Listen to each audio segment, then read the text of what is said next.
Satu orang bertobat, seluruh penghuni surga bersuka cita. Salve saudara-saudari yang terkasih, kita bertemu dalam renungan harian Katolik hari Selasa, 19 November 2024. Yang menjadi renungan bagi kita diambil dari Injil Lukas bab 19 ayat 1 sampai 10. Kala itu Yesus sedang berjalan dan orang banyak mengerumuni dia. Sakeus, pimpinan pemungut cukai yang ingin sekali melihat Yesus, terhalang oleh banyaknya orang.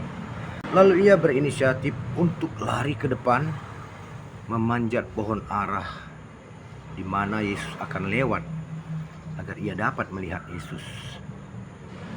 Tapi ketika Yesus melihat ia di atas pohon, Yesus berkata, "Sakeus, turunlah, karena hari ini aku akan tinggal di rumahmu." Mendengar perkataan Yesus yang ingin tinggal di rumah Sakeus, dan Sakeus adalah seorang pimpinan pemungut cukai yang dalam pandangan masyarakat adalah orang yang berdosa, mereka bersungut-sungut, mengapa Yesus mau ditinggal di rumah orang berdosa?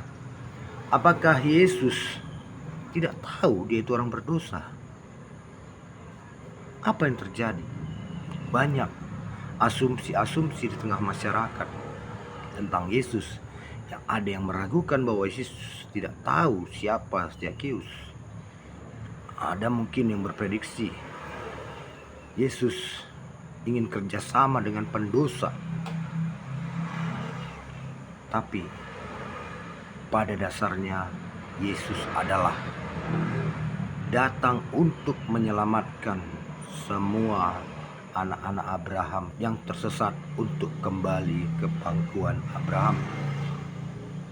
Inilah tugas Yesus, mengembalikan orang-orang berdosa.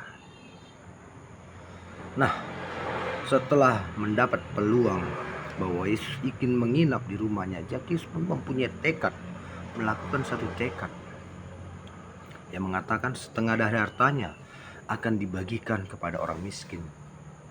Dan jika ada yang kuperas, akan aku kembalikan 4 kali lipat. Kita bayangkan saudara-saudara yang terkasih, seorang pejabat yang koruptor, tentu penghasilannya atau hartanya tidaklah 100% dari hasil korupsi. Sebab bisa jadi dia juga mempunyai harta warisan dari orang tuanya. Dan tidak bisa kita pungkiri, seorang pejabat juga mempunyai penghasilan yang resmi dari negara. Dan itu semua dikumpulkan oleh Sakeus. Setengahnya akan dibagikan kepada orang miskin. Dan jika ada yang diperas, akan dikembalikan 4 kali lipat. Dengan model pengembalian yang dilakukan oleh Sakeus, tentu bukan hanya hasil korupsi yang akan dikeluarkan, tapi juga gajinya yang resmi dari negara juga ia bagikan. Kalaupun ada pendapatan dari usaha lain atau warisan dari orang tuanya, juga akan ia bagikan. Terbayangkan, setengah dari hartanya akan dibagikan kepada orang miskin, tinggal setengah lagi, dan 4 kali lipat kepada orang yang ia peras. Artinya setiap ia korupsi, ia akan kembalikan 4 kali lipat. Artinya dia telah melakukan silih 4 kali lipat dari perbuatannya yang salah. Dan ini adalah suatu kabar gembira bagi Allah, satu orang bertobat. Kalau kita lihat sekarang di negara kita, bagaimana undang-undang untuk perampasan aset koruptor sampai sekarang belum bisa disahkan oleh pejabat legislatif.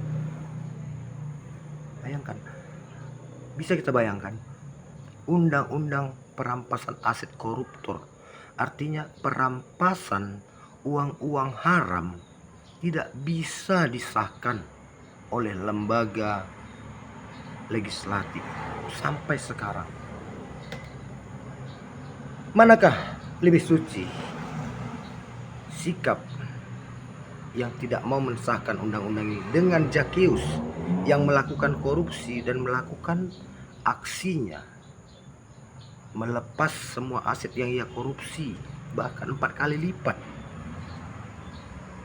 Tanpa undang-undang dia melaksanakan pelepasan aset hasil korupsi, bahkan yang ia milik sendiri, sebagai hukuman bagi dirinya ia buat. Itulah bukti penyesalan Zakheus. Dan ini adalah kesukaan bagi Allah, kegembiraan bagi Allah, di mana satu orang berdosa bertobat. Walaupun saat Yesus ingin singgah di rumah Zakheus, banyak orang yang berpandangan miring. Bahkan ada yang menduga Yesus tidak mengenal Zakheus, meragukan ketuhanan Yesus karena tidak mengenal Zakheus.